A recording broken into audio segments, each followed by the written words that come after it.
L'histoire commence avec notre personnage principal, qui sait qu'il a été transporté dans un tout nouveau monde. Après 9 longues années passées à étudier, il était enfin sur le point d'obtenir son diplôme. Mais à ce moment précis, notre jeune homme découvre accidentellement que les gens peuvent utiliser des pouvoirs. Avec un regard de choc total, il a du mal à croire ce qu'il vient de voir. Notre perso principal et tous ceux qui l'entourent commencent à paniquer en réalisant que c'est un monde de cultivation. Un message étrange apparaît, disant qu'il y a eu une erreur et qu'il doit recommencer. En entendant cela, notre type s'effondre et se met à pleurer à chaudes larmes sur ses 9 années d'études perdues. Mais il s'arrête une seconde, et une idée jaillit alors qu'il se souvient de toutes ces histoires de transmigration. Il se dit que son propre talent caché doit être hors norme, alors il se dirige vers une cérémonie d'évaluation. Tout le monde se rassemble devant un monument géant où le potentiel de chaque personne est testé. Mais le résultat du perso principal est juste horrible, et il fond en larmes, voulant rentrer chez lui parce que tout est parti complètement de travers. Alors qu'il déplorait sa vie inutile, une figure mystérieuse lui demande quelque chose d'inattendu. L'homme lui demande s'il veut cultiver l'immortalité, le laissant complètement stupéfait. Avec ça, il est emmené dans un endroit magnifique dans les montagnes connues sous le nom de secte Qingjuan Dao. Le maître de secte, un homme nommé Dua Taiwa, a déjà une tâche pour le protagoniste. Le maître de secte désespéré l'attrape et le supplie de l'aider pour une affaire importante. Mais le frère aîné sirote juste son thé, pas trop préoccupé par la situation. Le chef explique qu'ils ont besoin de 8 disciples dans l'année, sinon leur secte sera dissoute. En entendant cela, Suso Chanju dit qu'ils ont juste besoin d'une personne de plus pour résoudre le problème. Cependant, le maître dit que ce n'est pas si facile, car toutes les sectes se battaient pour de nouveaux talents. Le vieil homme se plaint que d'autres sectes utilisaient même des pièges à miel pour recruter de nouveaux membres. Certains sectes utiliseraient de belles jeunes femmes pour convaincre les gars de les rejoindre. Malgré tout cela, il a réussi à recruter le jeune Yaping, qui n'avait aucun talent mais travaillerait gratuitement. Notre personnage principal est ravi et dit qu'il fera n'importe quoi s'il peut juste apprendre à cultiver. Le maître craint alors que le gamin ne s'échappe une fois qu'il aura découvert la vérité, alors il élabore un plan. L'idée est simple, faire semblant d'être un grand maître et lui enseigner un tas d'absurdités. Ils peuvent promener le perso principal pendant un an, et Chanju trouve toute l'idée assez amusante. Peu de temps après, le disciple demande à son maître s'il connaît le surnom qu'il a reçu des autres. Regard intimidant, il se décrit comme un disciple sans aucun talent. Mais ensuite, il libère un pouvoir incroyable, montrant qu'il est en fait super fort. So Chanju se vante que quand il s'agit de faire semblant, il est le meilleur de toute la région. Il prend ensuite une pause dramatique, plein de lui-même, tandis que son maître s'interroge sur son ego massif. Le vieil homme dit qu'il a juste besoin d'empêcher le nouveau de partir pendant un an, et tout ira bien. Mais à la surprise du chef, le disciple aîné refuse catégoriquement la demande avec une grande conviction. Il explique que tromper le gamin pendant seulement un an est un objectif trop petit pour ses talents. La poitrine gonflée, il promet de faire en sorte que le protagoniste ait envie d'être dans la secte même dans sa prochaine vie. Son maître est impressionné par sa confiance et le félicite d'être un si grand acteur. Chanju devient tellement arrogant qu'il jure qu'il mangera une épée entière, sauce comprise, s'il échoue à cette mission. Après leur discussion, il dit au revoir et mentionne qu'il attendra le gamin sur la montagne derrière. Chanju refuse l'aide de son maître pour revenir et s'éloigne simplement avec un air de supériorité. Il affirme qu'il n'est plus le même disciple qu'avant, qui avait besoin d'aide pour se déplacer. Le jeune homme fait un geste de la main très spécifique qui attire l'attention de tous. Bien que le chef de secte soit choqué lorsqu'il reconnaît la technique, se demandant si c'est bien ce qu'il pense que c'est. Avec un regard sérieux, Chanju parle d'une ère prospère, comme son maître l'a toujours souhaité. Et juste après ça, il utilise une puissante compétence d'épée avec juste ses doigts. Le maître de secte est abasourdi et crie que c'est vraiment la légendaire technique de vol d'épée. Il ne comprend pas comment c'est possible puisque Chanju n'avait rien appris en 10 ans. Mais le frère aîné Chanju fait juste un geste suffisant à son maître comme si ce n'était rien. À ce moment, le visage du chef de secte se crispe de déception lorsqu'il réalise qu'il a été dupé à nouveau. Le jeune homme rit et dit qu'il faisait juste semblant et qu'il a encore besoin d'un moyen de transport. Puis, à la tombée de la nuit, tout est prêt pour la rencontre au sommet de la montagne. Dans un cadre magnifique, Su Chanju attend seul l'arrivée du perso principal. Malgré sa pose cool, il frissonne de froid, se blottissant dans ses vêtements. Il éternue et se plaint d'avoir choisi un endroit aussi froid, juste pour l'atmosphère. Soudain, il sent la présence de quelqu'un et se réveille car le perso principal est enfin arrivé. Il se redresse immédiatement et se met dans la peau de son personnage pour commencer sa grande performance. Le protagoniste arrive épuisé et s'émerveille de l'extraordinaire nature des immortels. Yaping est complètement impressionné par la figure imposante qu'il voit devant lui. Baigné dans la lumière de la pleine lune, le frère aîné ressemble à un véritable maître de cultivation. Avec un regard sérieux et mystérieux, il fixe le perso principal pour commencer son grand spectacle. Le protagoniste regarde Su Chanju au sommet de la falaise. Soudain, le frère aîné invoque des éclairs bleus autour de son épée, ressemblant à un dieu. Complètement choqué, Yaping se demande si ce qu'il voit est un véritable immortel de l'épée. Mais ensuite, notre perso principal commence à avoir un sentiment étrange à propos de toute la situation. Il se demande pourquoi une secte qui a accueilli un inconnu comme lui aurait un disciple aussi incroyable. À ce moment, une idée lui vient à l'esprit, le laissant totalement époustouflé par la possibilité. Notre jeune homme imagine que la secte est en fait un groupe secret de maîtres super puissants. Cela l'excite, pensant que n'importe qui là-bas pourrait le rendre incroyablement fort. Puis notre type commence à se souvenir de quand il a rejoint la secte plus tôt dans la journée. Il se souvient que tout l'endroit avait l'air de tomber en ruine. C'était si vieux et abandonné. Il n'y avait pas beaucoup réfléchi sur le moment, mais maintenant il pense que l'aspect délabré était un peu exagéré. Cependant, même en ruine, l'endroit était impeccablement propre, ce qu'il a trouvé très intriguant.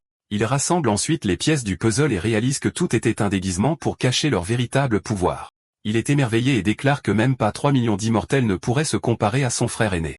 En entendant cela, Shangyu esquisse un sourire et dit qu'il aime le style du perso principal, le prenant sous son aile. Shangyu aime le compliment, et pour lui rendre l'appareil, il décide de faire une petite démonstration. Il dit ensuite qu'il va donner à notre jeune homme une excellente occasion d'améliorer ses pouvoirs. Il libère une puissante décharge d'énergie vers le protagoniste. Ping est projeté en arrière par la force du coup, complètement stupéfait par la scène. Shangyu explique que la brise est un art secret qui améliore grandement le talent de cultivation. Notre jeune homme est choqué car aucune secte ordinaire n'aurait une technique aussi puissante. Ping s'incline tandis que le frère aîné cache sa douleur au bras. Mais dans sa tête, il rit car ce n'était qu'une rafale de vent ordinaire et rien de plus. Juste après, il dit qu'avant de lui enseigner l'épée, il va poser une question à notre jeune homme. Le MC est excité, car il a vu ça dans des histoires où le maître teste d'abord l'apprenti. Avec un air supérieur, le faux maître lui demande ce qu'il pense être le summum de l'escrime.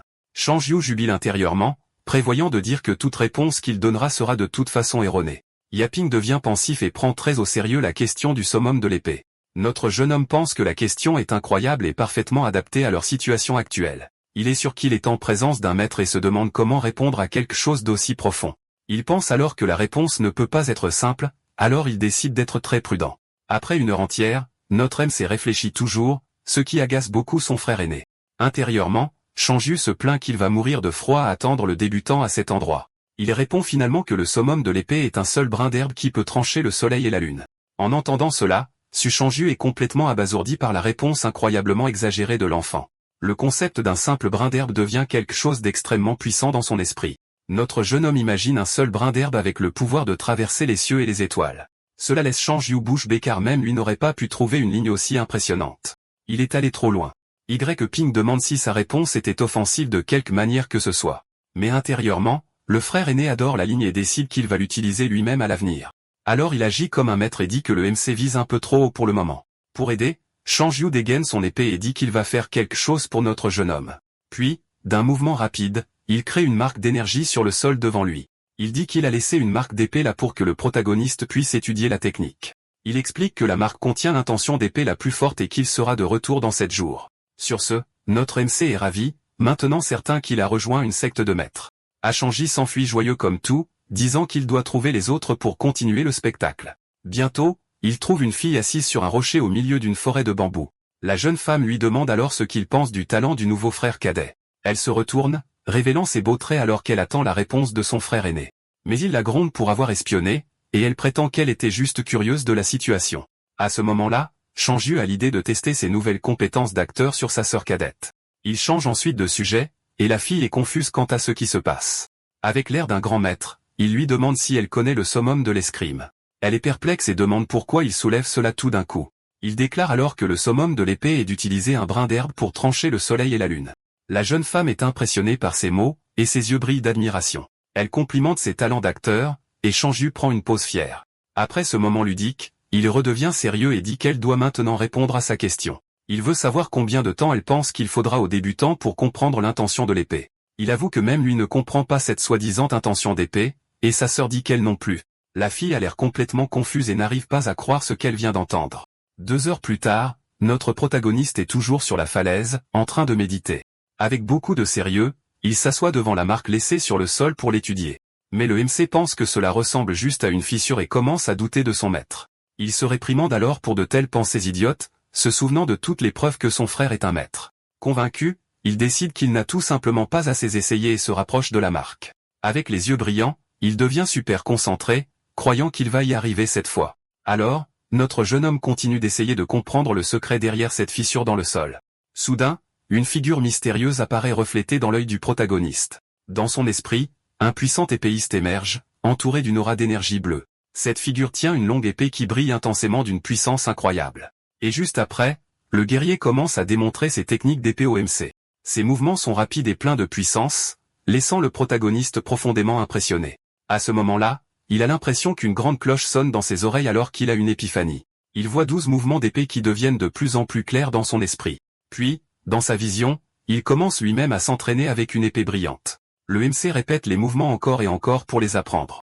À chaque répétition, il devient plus rapide et ses coups deviennent plus précis. Il s'entraîne sans arrêt et ses mouvements d'épée deviennent de plus en plus puissants. Notre MC continue de s'entraîner dans son esprit à une vitesse impressionnante. Avec cela, il apprend de plus en plus de techniques d'épée, atteignant 15 mouvements. Bientôt, il a déjà maîtrisé 20 mouvements différents, et sa puissance croît de façon astronomique. Toutes ces connaissances inondent son esprit comme un torrent d'illumination divine. De retour dans la réalité, il ouvre les yeux, complètement choqué par la lumière de la marque. Assis sur la falaise, il est confus, ne comprenant pas ce qui vient de se passer. Mais il réalise bientôt que c'est tout le travail de son incroyable frère aîné. Le protagoniste se souvient de la brise et croit qu'elle a stimulé son talent à un degré insensé. Il pleure de joie et regrette d'avoir jamais douté de son frère. Même s'il est épuisé, il se dit que ce n'est que le début et continue de s'entraîner. 7 jours passent, et nous voyons la résidence du frère aîné en haut de la montagne. Nous trouvons sa boîte à trésors, remplie d'accessoires pour ses performances. Il commence à se préparer, attrapant un accessoire pour attacher ses cheveux en arrière, et à l'air élégant. Avec son look complet, il est prêt à aller vérifier les progrès de notre jeune homme. Chanju lève les yeux vers le ciel et commente que c'est une belle journée pour ses plans. Sur ce, il sort avec enthousiasme, disant que c'est une excellente journée pour une autre de ses performances. Nous ouvrons sur un paysage montagneux, où un type est debout sur un pont, ayant l'air complètement anéanti. L'épéiste est totalement épuisé et regrette d'avoir choisi cet endroit pour s'entraîner. Il se demande alors pourquoi tout le monde pense qu'être épéiste est une promenade de santé, et ça l'énerve au plus haut point. Retour en arrière, il y a 7 jours, une jeune femme lui demande s'il comprend même l'intention de l'épée. La jeune fille se met à rire de lui, le traitant de pathétique pour s'être entraîné pendant 10 ans sans comprendre les bases.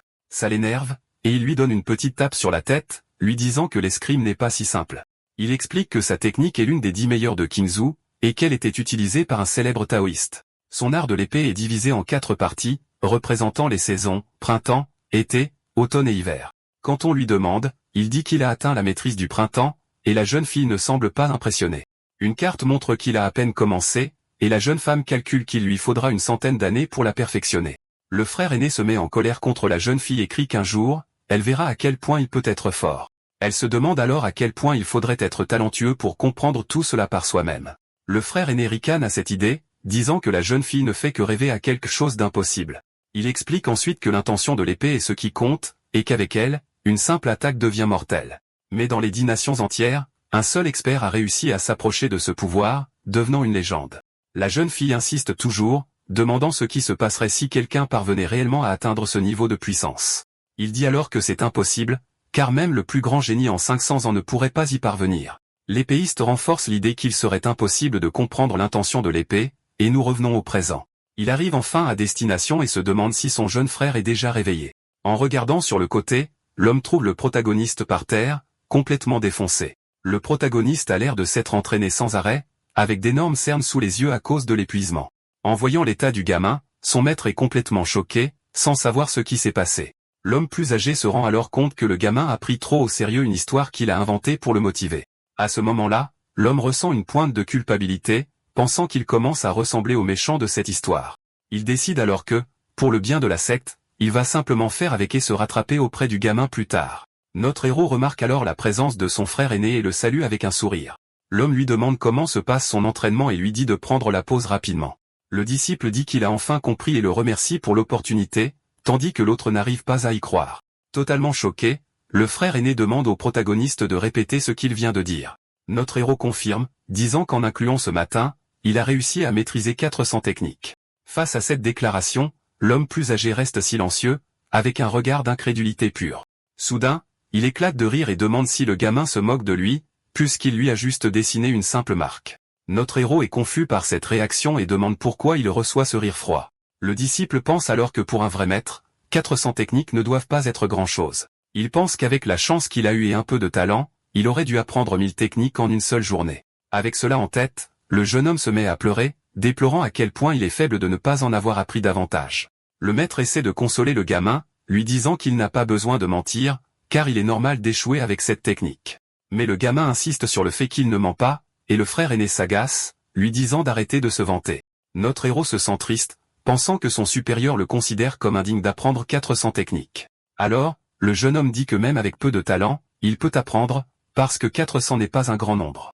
L'épéiste se met en colère en entendant cela, pensant que le gamin sous-estime sérieusement la voie de l'épée. Il se souvient de ses propres souffrances pour s'améliorer, et de la façon dont les gens ordinaires sont moqués pour leur lenteur. Alors l'homme décide de donner une leçon au gamin et le met au défi de montrer les techniques qu'il a apprises. Notre héros accepte volontiers le défi, et le maître pense que le gamin têtu va enfin goûter à la réalité. On les voit tous les deux au sommet d'une montagne avec un vaste ciel bleu au-dessus d'eux. Le protagoniste dégaine alors son épée, qui commence à briller d'une puissante énergie dorée. En un clin d'œil, il se lance en avant avec une vitesse impressionnante, laissant une traînée de lumière. Ces techniques d'épée sont aussi rapides que l'éclair et coulent aussi doucement que l'eau. Notre héros est complètement concentré sur le combat avec un regard vif et déterminé. En un instant, notre héros avait déjà exécuté 36 mouvements d'épée d'un seul coup. L'épéiste plus âgé se contente de regarder les attaques arriver sans bouger d'un pouce. Il reste immobile et calme tandis que la poussière et l'énergie des coups se dissipent autour de lui. Mais à l'intérieur, le maître est complètement choqué et sans voix par ce dont il vient d'être témoin. Le protagoniste continue son assaut avec des mouvements de plus en plus rapides et féroces contre son maître. Même après le 36e coup, il ne montre aucun signe d'arrêt. Le maître reste immobile, observant la vitesse absurde de ses disciples sans bouger un muscle. Puis une énorme explosion d'énergie dorée éclate sur le lieu du combat, faisant briller tout ce qui l'entoure. Sans s'arrêter une seconde, le gamin continue ses mouvements, atteignant le 108e coup. Un instant, un coup de tonnerre massif explose dans le ciel, changeant complètement le temps autour d'eux. Avec cela, l'homme plus âgé est totalement paralysé et commence à transpirer froidement. D'innombrables éclairs se rassemblent dans le ciel pour former un dragon de tonnerre, quelque chose qu'il n'avait jamais rêvé de voir. Le dragon d'énergie rugit dans les cieux, et l'homme n'en croit pas ses yeux. Paralysé, le maître est à bout de souffle lorsqu'il réalise que c'est le rugissement légendaire du dragon. Il reconnaît la manifestation de la technique des 4 épées du tonnerre à son niveau maximum. Il crie alors que c'est impossible parce que son rêve était de maîtriser cette technique, et le gamin l'a fait en 7 jours. Mais le choc était loin d'être terminé lorsqu'un nouveau dragon d'énergie verte apparaît dans le ciel. En 5 secondes, un nouveau rugissement de dragon résonne, et l'épée du tonnerre d'été est achevée. Avant qu'il ne puisse disparaître, le dragon du tonnerre d'automne émerge juste après, presque en même temps. 2 dragons d'énergie rugissent ensemble dans les cieux tandis que le maître est terrassé par cette scène sans précédent. À ce moment-là, les mouvements du protagoniste ne ralentissent pas, au contraire, ils deviennent encore plus rapides. Notre héros continue à se déplacer de plus en plus vite, ressemblant à une tache dorée sur la montagne. Au final, sa vitesse est si grande qu'il devient un véritable fantôme d'énergie bleue. Puis, la frappe la plus forte de la technique, l'épée du tonnerre d'hiver, atteint enfin la perfection. L'achèvement de cette épée était complètement différent des 3 autres, laissant l'air lourd. Le frère aîné commence à transpirer froidement et reste sans voix devant la puissance de son disciple. Pour le maître, c'était comme si l'hiver était arrivé et que toute vie s'évanouissait. Ce n'est qu'au mouvement numéro 430 que le protagoniste s'arrête enfin. La démonstration de ces 7 jours d'études était officiellement terminée, et son maître est abasourdi. Le jeune homme s'arrête alors devant son supérieur, attendant une réponse sur sa performance. Il maintient un regard sérieux et concentré même après avoir exécuté autant de mouvements d'un seul coup. Mais notre héros ne bouge pas et dit que quelque chose ne va pas, parce qu'il s'est trop appuyé sur l'épée. Notre héros a une révélation et se rend compte qu'il a été limité par l'arme elle-même tout le temps. Il comprend enfin ce que son frère aîné voulait vraiment lui enseigner avec cette leçon. Le maître se tient juste là avec un regard complètement ahuri, ne sachant pas ce que le gamin vient de dire. Le jeune homme dit qu'une épée ordinaire ne fait que couper, mais que l'épée des cieux utilise tout comme l'âme. Sur ce, notre héros crée une épée de lumière pure avec ses mains, et ses yeux commencent à briller. Puis il lance l'attaque, qui crée une énorme explosion de lumière, détruisant tout sur son passage. L'homme plus âgé est choqué et se demande s'il rêve, car notre héros a eu une autre révélation sortie de nulle part. Il pense que si l'épée d'hiver était la personnification de la disparition et de la destruction, alors l'aura de ce moment était le contraire absolu, pleine de renaissance et de nouvelle vie, pleine de vitalité qui coule sans fin, créant un arbre de vie géant. Notre héros fixe l'épée d'énergie qu'il a créée, et à ce moment-là, il semblait que c'était le monde entier. Avec un simple geste désinvolte, cette lame pourrait abattre une armée de 10 000 soldats. Le maître est complètement abasourdi par la scène et n'en croit pas ses yeux. Puis il panique et hurle de choc en réalisant qu'il s'agissait de l'intention légendaire de l'épée.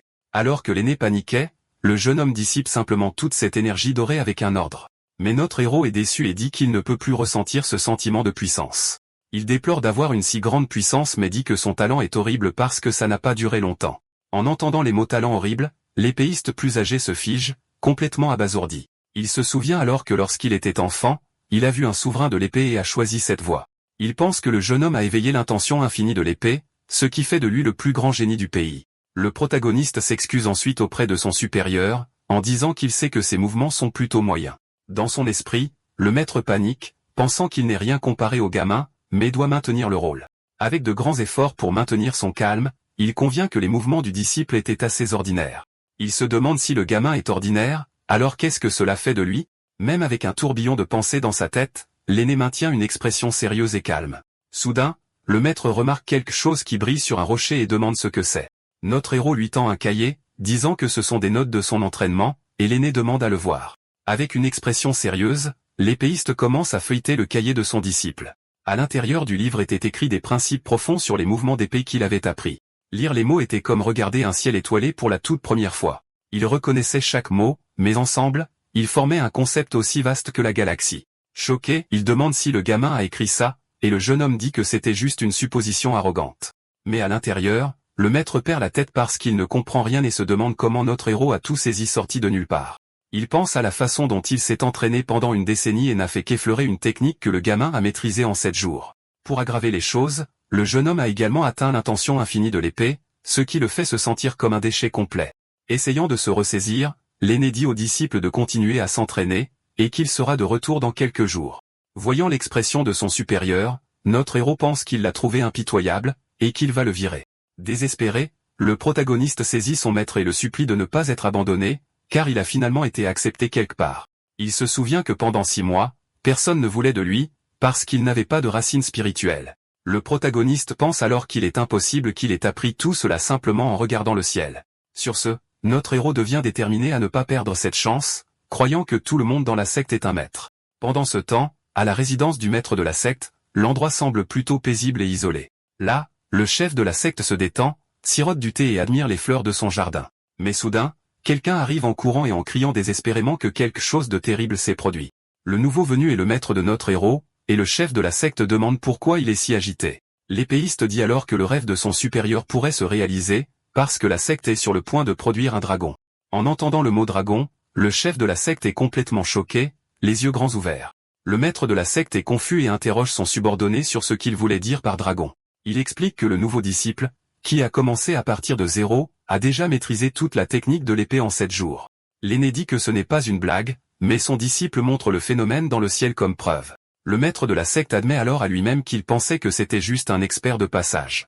Mais il réalise que le responsable de tout cela était en fait le jeune nouveau venu. Avec cette révélation, le chef de la secte commence à pleurer et crie qu'ils ont enfin un génie. Sur ce, l'épéiste essaie de calmer son supérieur, qui est complètement en train de perdre la tête. Puis l'aîné s'éclabousse de l'eau sur la tête pour se calmer, se souvenant d'une vieille prophétie. Son subordonné demande s'ils ne vont pas retenir notre héros, mais le chef dit que d'autres sectes l'ont déjà rejeté.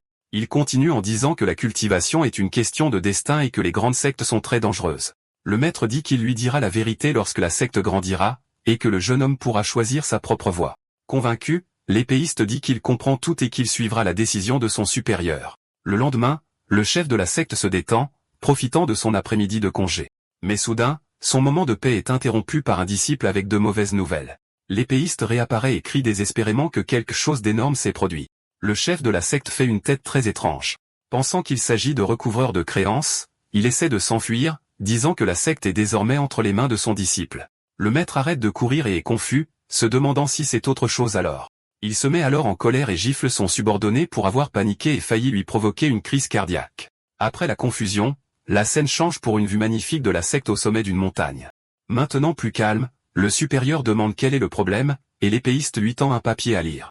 Le document indique que le bureau de l'administration enquêtera sur toutes les sectes non classées. Pour prouver leur légitimité, ils doivent remettre 10 pierres spirituelles dans 2 mois, sinon ils seront fermés. Complètement furieux, le chef de la secte jette la table et crie qu'il fera appel à l'empereur. Il est expliqué qu'une seule pierre spirituelle coûte 10 queues d'or, ce qui signifie qu'ils doivent pratiquement mourir de faim pendant 1 an pour pouvoir toutes se les offrir. L'épéiste essaie de calmer son maître et demande combien de pierres spirituelles la secte possède actuellement. Avec une grande honte, l'aîné lève les mains, montrant le nombre 7. Son disciple pense qu'il veut dire 70, mais le chef dit que c'est impossible. Puis le jeune homme se demande s'il veut dire 70 pièces d'or, mais son supérieur le nie à nouveau. Désespéré, il demande si ce sont des pièces d'argent, mais le maître, maintenant par terre, révèle que ce sont 70 pièces de cuivre. En entendant la réponse, son disciple panique complètement et hurle de pur désespoir. Il n'arrive pas à croire qu'il soit si fauché, mais son supérieur confirme que c'est vrai. Le chef commence alors à expliquer que la secte avait à l'origine des économies. Mais il a entendu parler d'un nouveau fonds de cultivation et a pensé que l'argent était un gaspillage. Selon le vieil homme, il s'agissait d'un investissement à haut rendement mensuel, un stratagème classique pour devenir riche rapidement sur lequel tout le monde se jetait. Sauf qu'il n'a pas réalisé que les escrocs en voulaient à son argent et se sont enfuis avec tout. En pleurs, le chef de la secte avoue avoir été dupé et demande un câlin à son subordonné. Complètement anéanti, le frère aîné pense que c'est la fin, et qu'il devrait peut-être se séparer. La secte était finie cette fois-ci, mais le maître se reprend et dit qu'il ne peut pas laisser la secte échouer car ils ont maintenant un génie. Soudain, un éclair bleu géant traverse le ciel très près d'eux. Le chef de la secte est choqué et regarde dans la direction de cette immense puissance. L'épéiste reconnaît alors que cela vient de la résidence de son nouveau frère cadet. Le jeune homme se demande ce que c'était dans le ciel, si le nouveau venu a encore progressé. Mais le maître de la secte dit que c'est impossible, car même les génies ne cultivent pas aussi vite. Puis le chef dit qu'il descend la montagne pour chercher des pierres et demande à son disciple de veiller sur notre héros. 7 jours plus tard, le protagoniste s'entraîne toujours sur la falaise. Là, on voit le protagoniste s'entraîner intensément avec sa nouvelle épée. Il fait preuve d'une habileté incroyable, exécutant plusieurs mouvements parfaits. De loin, son frère aîné regarde le protagoniste s'entraîner.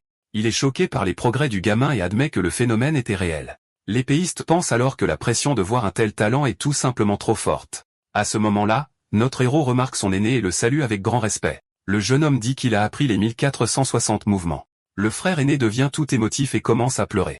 Essayant de se reprendre, il explique que la maîtrise des mouvements n'est que le début. Il pense qu'il doit exagérer ses mots, sinon sa couverture sera grillée. Avec un regard curieux, notre héros demande alors dans quel royaume se trouve son aîné. L'épéiste prend alors une pose imposante pour répondre à la question. Il invente qu'il est au premier niveau du chemin suprême de l'épée. Avec des yeux pétillants, notre héros est impressionné et le qualifie de maître caché. L'aîné continue le mensonge, disant que ce niveau fait déjà de lui le numéro 1 d'andination. Le nouveau venu est alors choqué lorsqu'il réalise que son aîné est le plus fort d'entre eux. Notre héros crie qu'il a dû devenir un dragon, et qu'il n'avait jamais imaginé ça de sa vie. Il promet de s'entraîner pour rattraper son frère, et l'aîné se sent mal à l'aise de sa gentillesse. Le protagoniste pense que tout cela ressemble à un rêve, car il y a quelques jours à peine, il était un homme ordinaire. Le protagoniste fixe le magnifique coucher de soleil. Pendant ce temps, son aîné le regarde avec un regard très pensif sur son visage. Il demande si le gamin était un érudit, et le nouveau venu dit qu'il aimait lire et peindre. Avec un sourire, l'aîné demande de l'aide pour une peinture, en pensant à l'avenir. Il imagine qu'il pourra se vanter d'avoir une peinture du futur plus grand épéiste de tous les temps. Le protagoniste accepte maladroitement, demandant à son aîné de ne pas s'inquiéter si cela se révèle mauvais. Dans sa vie passée, notre héros a rejoint une société de peinture pour séduire une fille. Il s'est entraîné pendant 3 ans et a appris à peindre, mais à la fin, la fille s'est enfuie avec un riche. Complètement anéanti, il pleure sur le sol, car la peinture n'a pas sauvé sa vie amoureuse. 1 heure plus tard, de retour dans le présent, notre héros tend la peinture à son aîné. Avec un sourire, l'aîné pense que le gamin a l'air plutôt beau quand il est sérieux. Le protagoniste est alors vu complètement concentré alors qu'il se consacre à son art. Il remet ensuite le rouleau et demande à son aîné de ne pas s'inquiéter si cela ne s'est pas bien passé.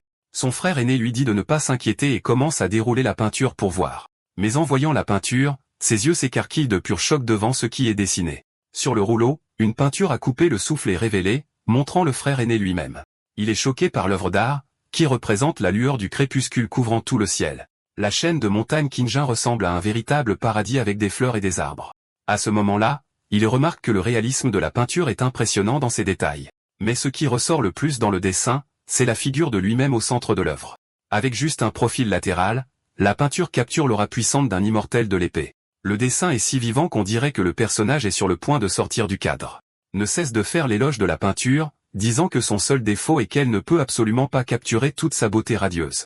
Sur ce, notre héros le remercie pour le compliment et dit que c'est un cadeau pour ses conseils. Mais en regardant à nouveau l'œuvre, l'épéiste remarque quelque chose qu'il n'avait pas vu auparavant. Il aperçoit une petite signature rouge dans le coin inférieur du rouleau. La signature se lit comme suit, Hermite Qingliang, et il taquine le gamin pour s'être donné un surnom cool. Soudain, une voix puissante appelle Changeux, le frère aîné du protagoniste. L'épéiste reconnaît la voix et dit que c'est une transmission du maître de la secte. Il saisit alors la peinture et se demande quelle pourrait être la solution de son chef. À la secte de l'épée taillue, l'une des 3 grandes sectes de Kinzu, quelqu'un lance une attaque puissante. Une puissante énergie violette en forme de dragon se manifeste dans le ciel. Nous voyons ensuite la falaise de compréhension de l'épée, où une marque brille intensément. Un homme est choqué par la puissance de la marque d'épée de l'ancêtre des 4 saisons. Mais une femme à côté de lui dit que c'est évident, car seuls les génies viendraient dans un endroit comme celui-ci.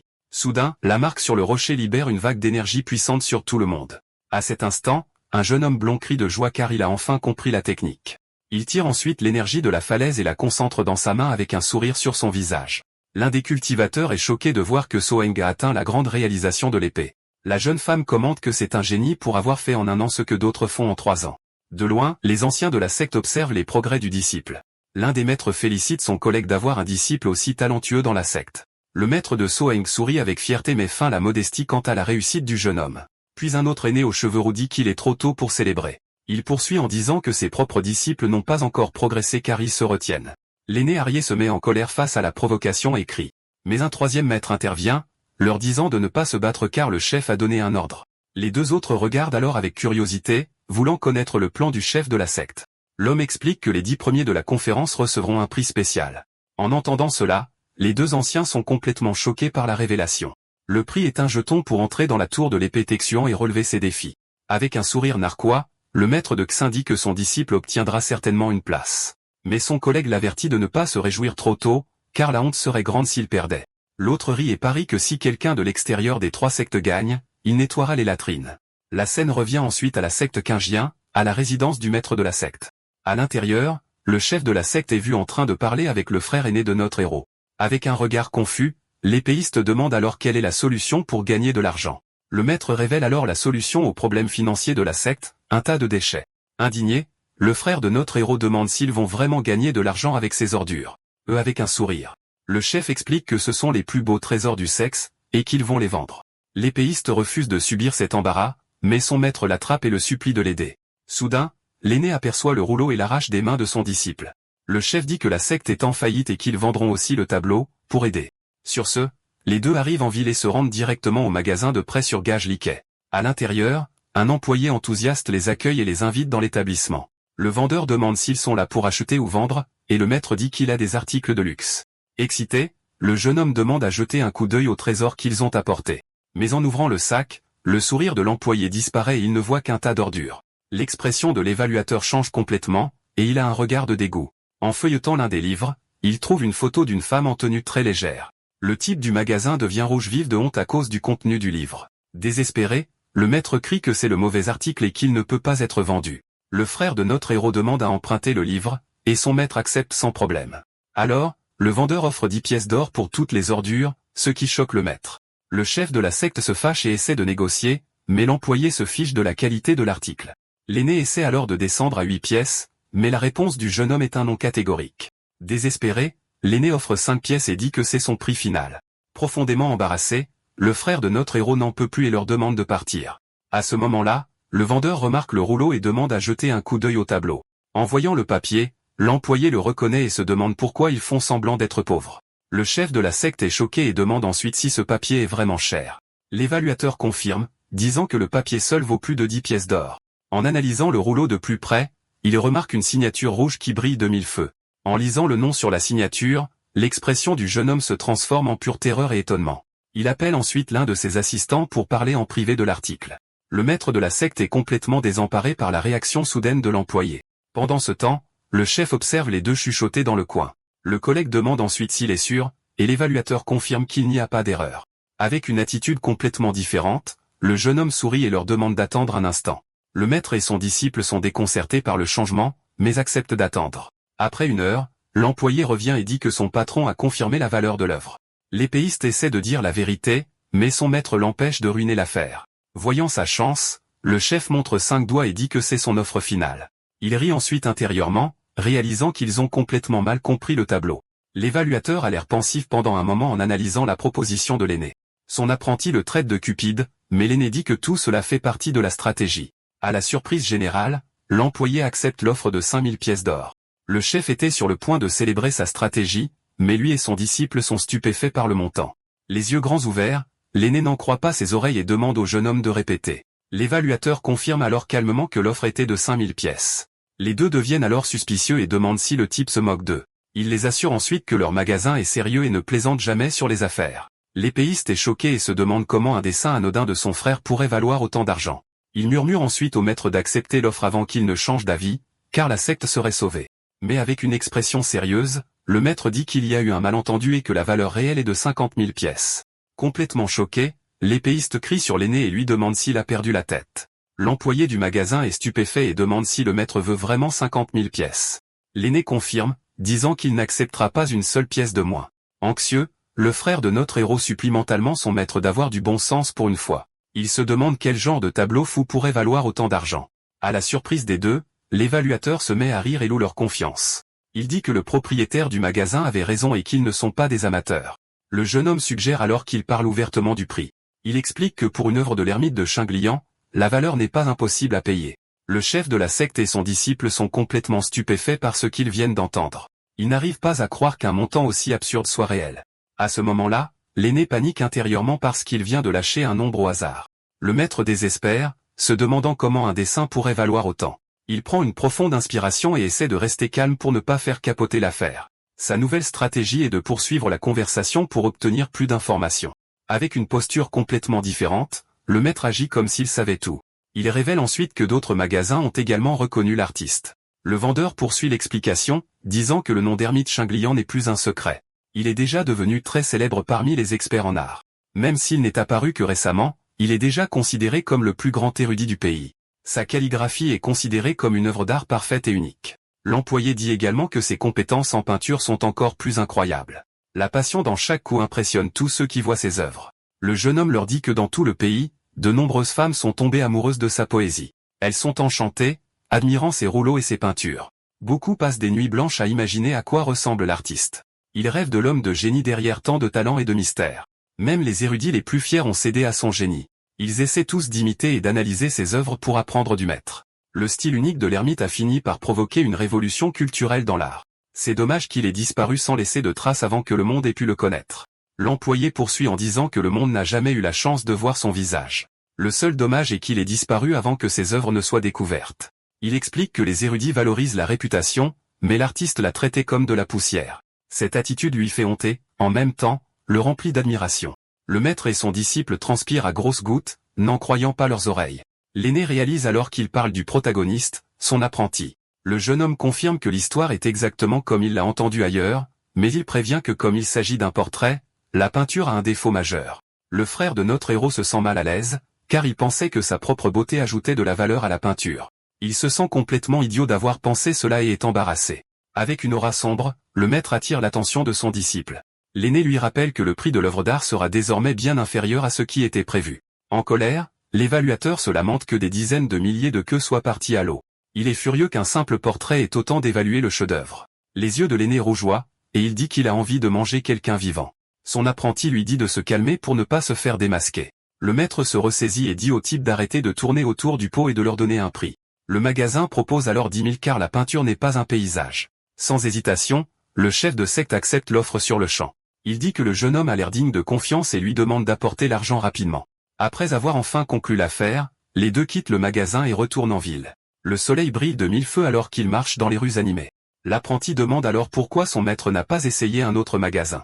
L'aîné répond que c'était suffisant, et qu'il devrait s'arrêter là. Avec un regard sérieux, le chef de secte révèle sa stratégie au jeune homme. Si la nouvelle se répandait, il serait en grand danger à cause de l'œuvre d'art. Le frère de notre héros est impressionné par le calme et la sagesse de son maître. L'aîné se vante alors, disant que c'est pour ça qu'il est le chef de secte. Avec un sourire satisfait, la paire regarde enfin le paiement qu'elle a reçu. Ils ont obtenu l'argent nécessaire pour sauver la secte de la faillite. Célébrant, le maître brandit l'or et crie qu'ils sont riches et que la secte est sauvée. Son disciple est également heureux, car il n'a jamais vu autant d'argent de sa vie. Mais la joie est de courte durée, et l'aîné gronde son apprenti pour avoir demandé un portrait de lui. Le maître commence alors à s'interroger sur la véritable origine du protagoniste. Il se demande combien de secrets le jeune artiste leur cache encore. Le frère de notre héros se dit que le gamin a peut-être ses raisons ou ne connaît même pas son talent, mais il est confus quant à la façon dont le jeune homme s'est procuré un papier de riz aussi cher. Avec sagesse, l'aîné dit qu'ils n'enquêteront pas car chacun a ses secrets. Il croit que le moment venu, le gamin lui-même leur racontera tout. L'apprenti est surpris par le sérieux de l'aîné et lui demande où ils vont.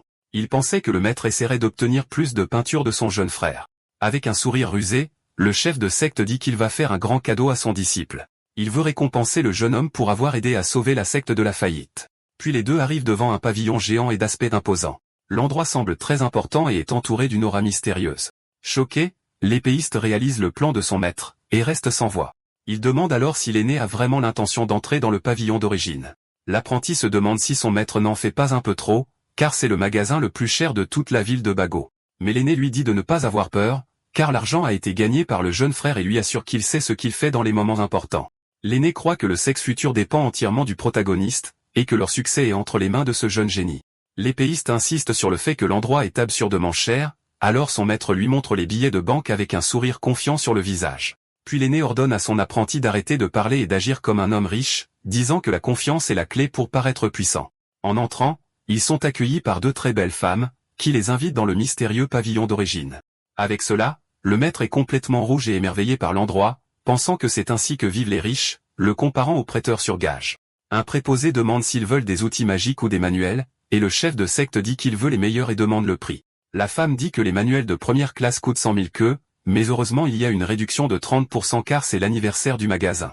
Le frère de notre héros est complètement choqué par cette somme absurde. Il n'en croit pas le prix et panique complètement. L'autre employé confirme le prix avec un sourire, et dit qu'après l'événement, ils ne trouveront pas une offre aussi bonne que celle-ci.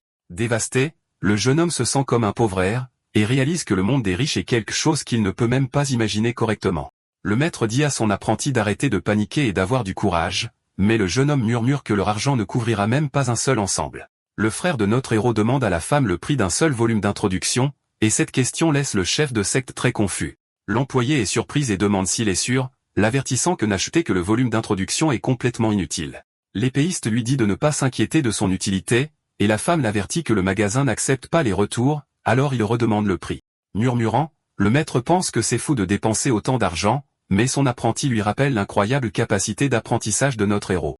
À ces mots, le chef de secte se souvient que le gamin a compris une technique entière à partir d'une seule marque d'épée, et réalise que le jeune homme peut le faire. Le sourire confiant, l'aîné convient que pour ce monstre, le volume initial est plus que suffisant, et qu'ils feront un énorme profit. Peu de temps après, l'employé revient avec 3 manuels qui peuvent être vendus séparément, et l'aîné demande lequel est le plus puissant. Elle recommande alors la technique de l'épée du flux de la rivière, et dit qu'un génie pourrait même apprendre le niveau suivant à partir de celle-ci. Mais la femme révèle que c'est la plus chère et qu'elle coûte 9000 queues d'or, ce qui fait presque quitter son corps à l'apprenti sous le choc. Malgré cela, le maître décide de tout miser sur le génie de son disciple et avec un cri de guerre, lui dit d'emballer le manuel cher. Il ordonne également que le reste de l'argent soit dépensé en pilules, et le jeune homme demande s'il ne va pas en garder. Mais l'aîné dit non. Le frère de notre héros est complètement paralysé et fixe son maître, surpris par la décision de dépenser tout l'argent du sexe d'un coup. Le cœur brisé, l'aîné pleure en serrant son argent, réticent à payer. En quittant l'endroit, le maître continue de pleurer tout le long et le jeune homme lui demande d'arrêter le drame car il est gêné. Soudain, l'aîné a une idée et demande si les 2 autres frères vont également passer les examens d'alchimiste et de maître des tableaux. Le jeune homme confirme et demande s'il rentre, mais le chef de la secte répond qu'il n'en est pas question et interdit de parler d'argent pendant 2 mois. Puis l'aîné dit qu'il emmène son disciple dans un endroit secret, et ils arrivent à un étal qui vend des manuels au poids. Le vendeur du stand demande s'ils veulent peser des manuels. L'apprenti n'en revient pas et demande si c'est vraiment l'endroit secret avec les trésors dont son maître a parlé. L'aîné lui assure qu'il y a des trésors là-bas et révèle que c'est là qu'il a trouvé la technique d'épée du jeune homme, le laissant complètement choqué. Le chef de la secte commence à marchander et trouve le prix exorbitant, alors le vendeur fait une contre-offre d'au plus 5 caddies. Sur ce, l'épéiste s'accroupit pour chercher quelque chose de bien dans les piles de livres tandis que son maître continue à négocier en arrière-plan. Avec un regard très sérieux et concentré, le jeune homme commence à fouiller dans les piles de manuels à la recherche de toute technique utile. Mais il ne trouve que des livres avec des couvertures et des titres bizarres et totalement inutiles, comme des manuels de combat ou des romans d'amour suspects. Le jeune homme se met en colère et réalise que ce ne sont que des déchets, et qu'aucune de ces techniques ne peut être réellement cultivée. Le maître revient très satisfait, serrant le sac de course contre lui. Alors le jeune homme demande si son maître ne va rien acheter pour lui-même, mais l'aîné répond en demandant ce qu'il achèterait.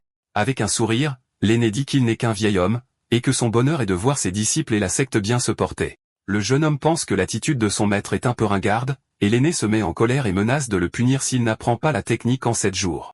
Le chef de la secte explique qu'il doit apprendre les bases pour pouvoir faire semblant d'enseigner à notre héros, pendant qu'il trompe le gamin avec les faux manuels. L'épéiste s'inquiète et se demande si notre héros, avec sa compréhension absurde, ne serait pas capable d'apprendre quelque chose même à partir de ces faux manuels. L'aîné éclate de rire et dit que le jeune homme a été traumatisé par le talent du protagoniste, révélant que sa technique ne vient pas de l'étal.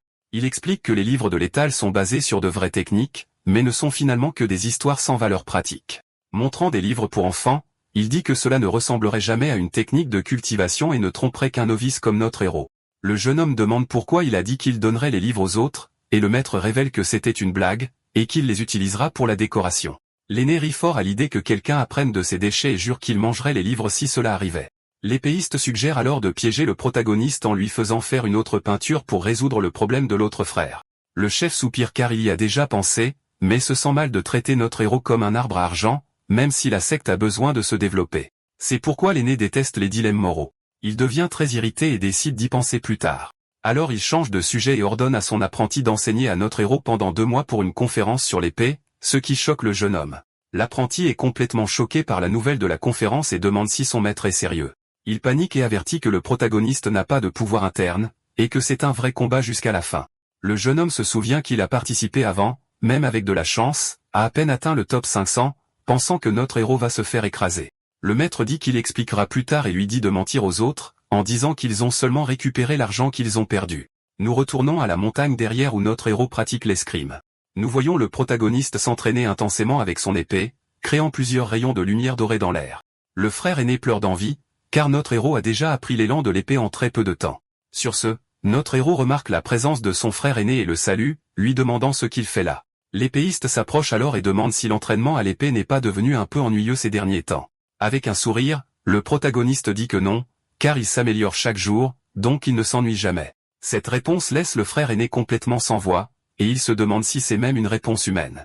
Le jeune homme dit alors que s'il s'ennuie, il peut lui donner un nouveau manuel à essayer et à comprendre. L'expression de notre héros change instantanément, et avec un cri désespéré, il dit qu'il s'ennuie très, très fort. Il pense que si une marque d'épée lui a permis d'apprendre tout un art, un manuel de cultivation le fera monter au ciel. Alors le frère tend le manuel à notre héros et révèle que c'est l'ancien art du dieu démon. Le manuel montre l'image d'une créature démoniaque géante sur le point de dévorer un guerrier musclé. Notre héros est impressionné et pense qu'un nom comme « cours du dieu démon » ne peut appartenir qu'à une technique inégalée. Avec un sourire fou, il est certain que sa secte est une organisation immortelle secrète et super puissante.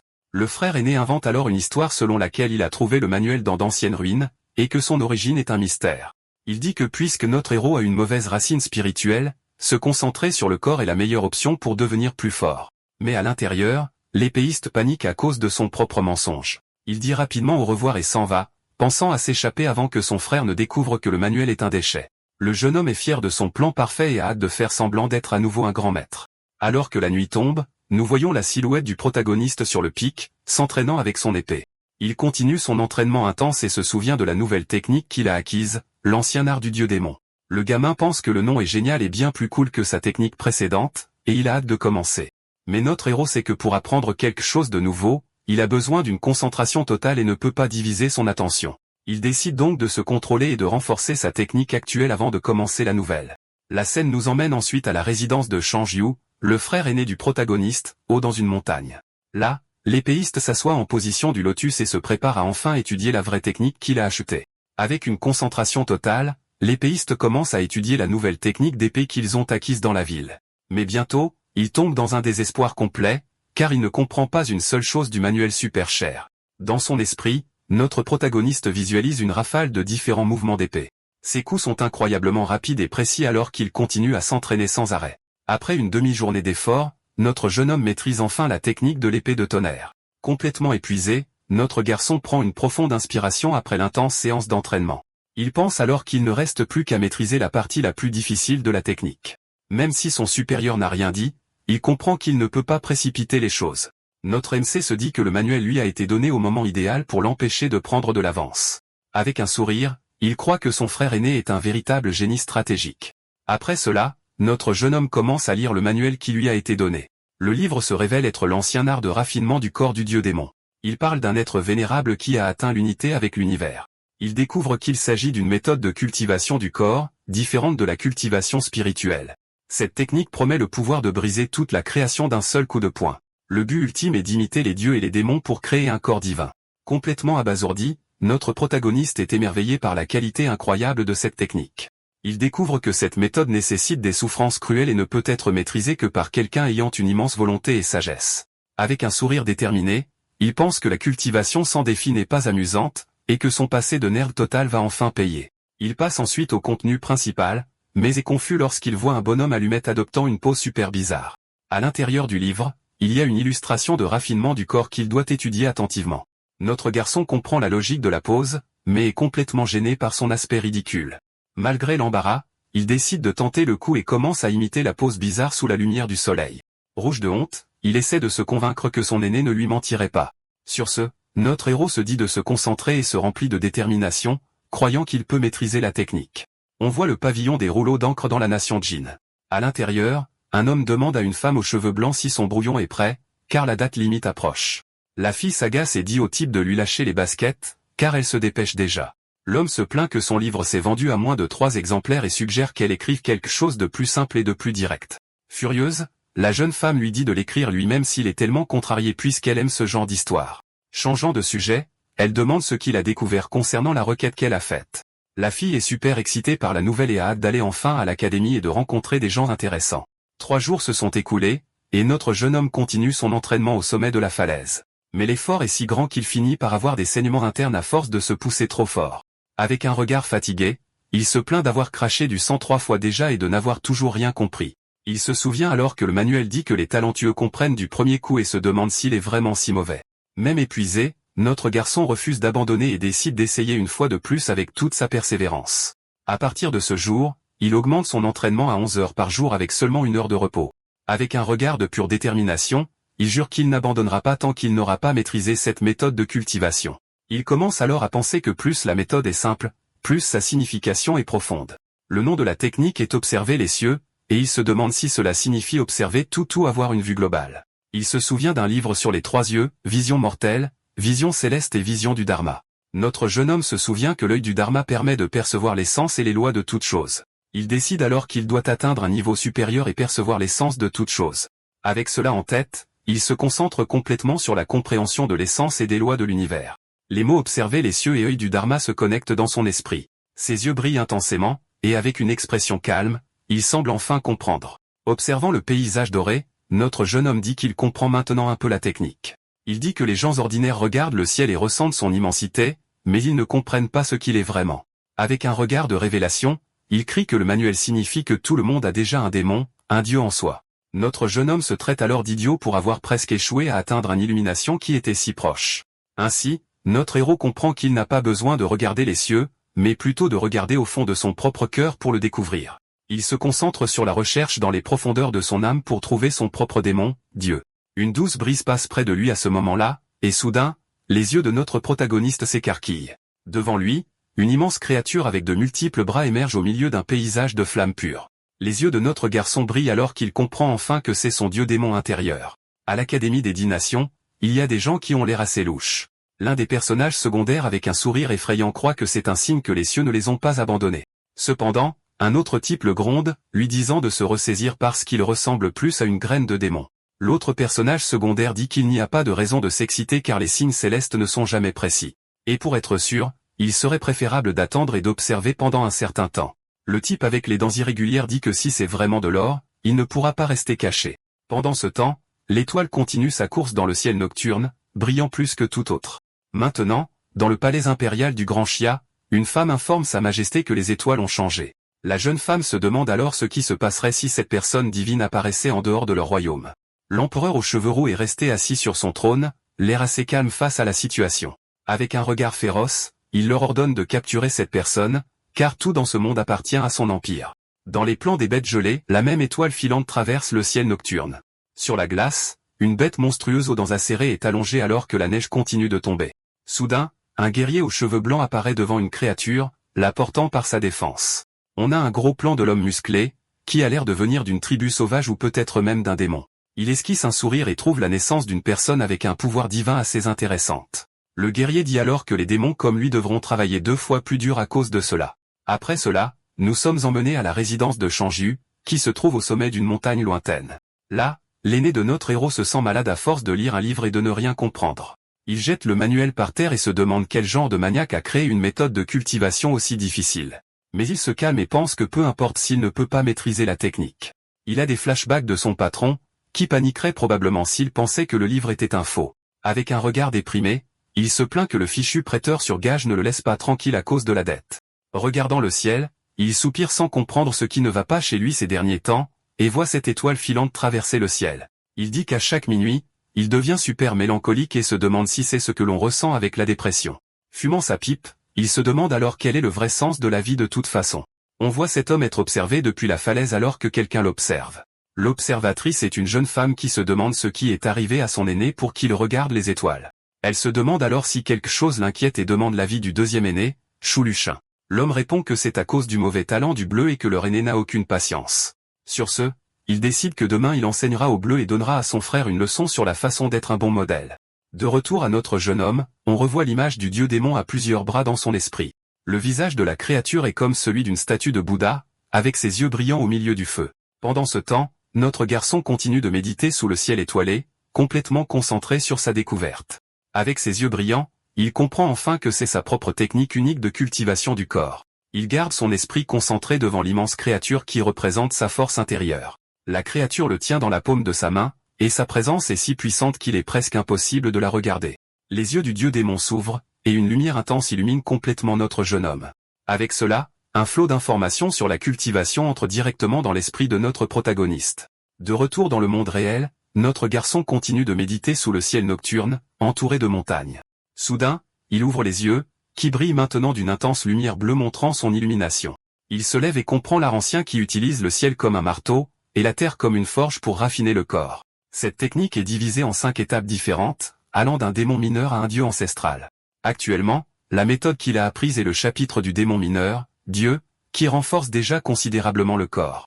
La clé de la cultivation est d'utiliser l'énergie spirituelle pour connecter le ciel et la terre et forger le corps avec eux.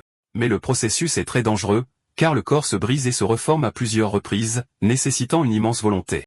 Notre jeune homme comprend parfaitement que plus la méthode de cultivation est forte, plus le test de persévérance est grand. Mais il panique vite car, pour commencer, il a besoin d'une quantité gigantesque d'énergie spirituelle. Le problème, c'est qu'il n'a aucune énergie, alors il se souvient avoir entendu dire que les pilules pouvaient générer de l'énergie. Il hésite un peu, car les médicaments peuvent être dangereux, mais se souvient que son maître a dit que le deuxième frère aîné était doué pour les pilules. On voit la résidence du deuxième frère aîné, située au sommet d'une montagne. À l'intérieur, on voit le deuxième frère concentré alors qu'il crée magistralement une pilule brillante dans sa main. Il dit que demain, il enseignera à son frère aîné ce que signifie être un vrai professeur et un modèle. Pendant ce temps, à la résidence du frère aîné, le jour s'est déjà levé, et l'ambiance est bien différente. Il est à genoux, complètement frustré de ne pas être capable de comprendre son manuel de cultivation. Avec un regard de pur désespoir, il hurle qu'il ne comprend rien de ce qui est écrit. Lui, fatigué de tous ses efforts, il abandonne simplement et se jette par terre, disant qu'il n'y pensera plus. Linaï se dit que tout travail acharné est inutile car, à la fin, tout le monde finit par se transformer en un tas de terre. Le maître apparaît derrière lui alors que le frère aîné semble avoir perdu tout espoir. Le maître le regarde, semblant savoir exactement ce qui se passe avec son disciple. S'approchant, le maître demande comment son élève Shangyu se débrouille avec le manuel de technique à l'épée. Le jeune homme se lève avec un sourire éclairé et dit que peu importe s'il comprend, car le secret est de lâcher prise. Le maître est aveuglé par la lumière venant de son disciple et se demande ce qu'il a cultivé. Avec un sourire calme, Shangyu explique qu'il n'a rien cultivé, mais maintenant il se fiche de tout. Soupirant, le maître dit qu'il s'y attendait et décide qu'ils iront dans les montagnes de la forêt silencieuse. Le maître dit qu'un test de vie ou de mort l'aidera à grandir, mais il n'a pas l'air très content. En entendant le nom des montagnes de la forêt silencieuse, son expression se transforme en pure terreur. C'est la région la plus dangereuse de Qinzhou, pleine de bêtes démoniaques puissantes et perfides. Le maître explique que pendant que le jeune homme s'entraîne, il peut chasser des bêtes pour gagner de l'argent pour les autres. Shangyu change alors d'avis et s'enfuit en criant qu'il n'ira pas, mais son maître lui rappelle sa promesse. Nous voyons la secte de l'épée des 4 tonnerres, l'une des 3 grandes sectes de Qinzhou. Là, un homme plus âgé félicite ses disciples, car 7 d'entre eux ont atteint un niveau élevé de cultivation. Il continue, disant que 2 d'entre eux ont même atteint la perfection, ce qui est un exploit impressionnant. Fier, le chef loue les jeunes, disant qu'ils sont vraiment les plus grands prodiges de Qinzhou. Mais il les prévient que la prochaine conférence sur l'épée ne sera pas facile et qu'il les entraînera personnellement. Les disciples sont choqués, car ils n'ont jamais vu le maître de la secte auparavant et se demandent ce qui s'est passé. Le chef dit que la raison n'a pas d'importance, et révèle qu'une secte cachée participera également à l'événement. La nouvelle inquiète tout le monde, car la présence d'une secte cachée rend tout beaucoup plus compliqué. Ces sectes cachées sont des vestiges d'anciennes forces et possèdent des héritages beaucoup plus puissants. Le script nous emmène ensuite dans la grande salle de la secte de l'épée des 4 tonnerres, où se déroule la réunion. Dans le hall principal, les chefs de secte s'inclinent devant le maître, qui dit qu'il n'y a pas besoin de formalité, car il les a appelés pour quelque chose de sérieux. Le maître de la secte entre ensuite dans le hall principal avec ses subordonnés, et l'atmosphère devient assez tendue. Se tournant vers tout le monde, le chef dit qu'il les a convoqués pour discuter d'une affaire très importante. À cela, l'un des participants demande ce qui s'est passé, et si le problème est lié au jeton de la tour de l'épée. Mais l'aîné nie cette hypothèse et dit que l'affaire est bien plus importante, mentionnant l'Académie des 10 Nations. L'une des femmes est surprise par le nom et se demande si l'Académie légendaire va de nouveau recruter des étudiants. Cette académie est la plus élitiste de tout le continent, et son recrutement est si strict que parfois personne n'est accepté. Le maître confirme ensuite que la cour impériale enverra quelqu'un pour sélectionner des prodiges pour l'académie. Tous les chefs sont très surpris et demandent immédiatement qui sera cette personne mystérieuse. Il est expliqué que sur le continent, le pouvoir de la cour est plus grand que celui des sectes, ils ne peuvent donc pas s'y opposer. Avec cela, l'aîné montre à tout le monde un rouleau avec une peinture afin qu'ils puissent mieux comprendre la situation. L'image sur le rouleau représente une personne élégante au milieu d'un champ avec une lumière dorée en arrière-plan. Les chefs reconnaissent le style de peinture et se demandent si la figure représentée est le soi-disant envoyé de la cour. Le maître se souvient alors que le peintre a disparu il y a 6 mois, et qu'il aurait été accepté dans n'importe quelle secte s'il l'avait voulu. L'aîné raconte ensuite une histoire sur un épéiste de génie, qui a été expulsé de l'académie et est devenu inspecteur général. L'un des participants commente qu'il y a des rumeurs selon lesquelles cet inspecteur est un homme très beau, et il se demande pourquoi ils ne le connaissent pas. L'un des chefs est dubitatif et demande si le maître a des preuves concrètes de ces hypothèses. Avec un sourire confiant et des yeux brillants, l'aîné déclare qu'il a évidemment des preuves. Il jette ensuite le rouleau en l'air, et une intense lumière dorée commence à émaner de la peinture. L'énergie du rouleau explose, et une vague de puissance repousse violemment tous les chefs. À ce moment, la figure dans la peinture semble prendre vie, et la pression devient accablante pour tout le monde. Les subordonnés luttent pour rester debout contre l'aura puissante venant du simple rouleau. Après que l'énergie se soit dissipée, l'aîné demande s'il doute encore de son incroyable déduction. Il explique que la peinture contient une intention d'épée, et puisque le peintre n'est pas un cultivateur, il n'y a qu'une seule option. Avec cela, les autres sont impressionnés et louent la sagesse de leur maître pour avoir déduit tout cela à partir de quelques détails seulement.